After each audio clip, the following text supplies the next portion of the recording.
लालकुआं हल्द्वानी में इस साल फायर सीजन को लेकर तराई पूर्वी वन प्रभाग पूरी तरह से अलर्ट है। मौसम में कम बारिश होने के कारण आगजनी की घटनाओं में बढ़ोतरी हो सकती है। इन घटनाओं को रोकने के लिए वन विभाग ने अपनी तैयारियां पूरी कर ली हैं।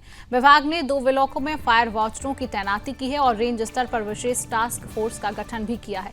इसके अलावा विभाग ने टोल फ्री नंबर भी जारी किया है ताकि आग लगने की सूचना मिलते ही टीम त्वरित कार्रवाई कर सके।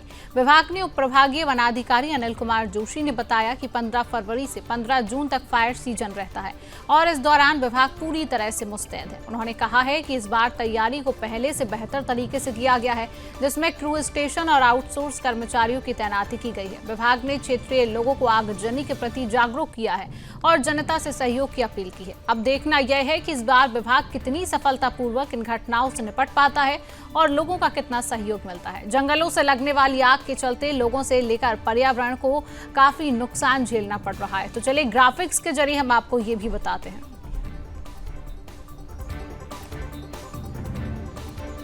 तो वनाग्नि से नुकसान, पेड़ पौधे जलकर खत्म हो जाते हैं और जिससे पर्यावरणीय संतुलन भी प्रभावित होता है। तो आप ये नुकसान देख रहे हैं टीवी स्क्रीन पर। ग्राफिक्स के जरिए ये फुल जानकारी, दुर्लभ पौधे और प्रजातियां भी खतरे में पड़ जाती हैं। वनाग्नि से क्या नुकसान होता है, ये उसकी जानकारी हम आप तक पहुंचा रहे हैं।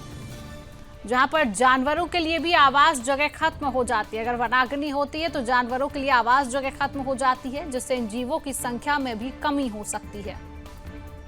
मिट्टी का कटाव होता है, मिट्टी का संरक्षण करने वाली वनस्पतियां भी नष्ट हो जाती हैं और इससे पानी का बहाव भी तेज हो सकता है,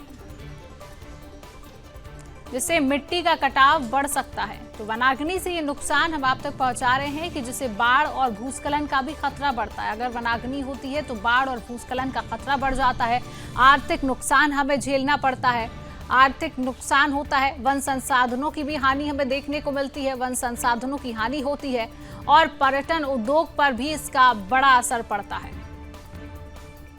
स्वास्थ्य पर भी असर पड़ता है। वनाग्नि होती है तो हमारे स्वास्थ्य पर भी इसका असर पड़ता है, उसके धुएं से असर होता है, आपातकालीन सेवाओं पर भी दबाव बनता है। तो ग्राफिक्स के जरिए ये तमाम जानकारी आपने देखी कि वनाग्नि से क्या क्या नुकसान होता है और उस पर पूरी जानकारी ग्राफिक्स के जरिए हमने आप तक बताई है कि आगजनी की घटनाओं पर भी कड़ी निगरानी जो है वो रखी जा रही है और जनता से कहीं ना कहीं सहयोग की एक अपील की जा रही है। तराईपुरी वन प्रभाग इस बार काफ़ी सजग है और इस बार तराईपुरी वन प्रभाग के द्वारा 2 ब्लॉक स्तरीय गोष्ठियाँ कराई गई हैं। हर सब डिवीजन में ब्लॉक स्तरीय गोष्ठियाँ हुई हैं।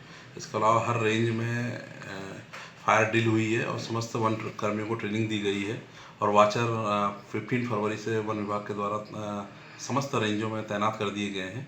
तो वन विभाग काफ़ी सतर्क है और लगातार कंट्रोल बर्निंग के कार्य भी चल रहे हैं और सुरक्षा संबंधी समस्त कार्य चल रहे हैं।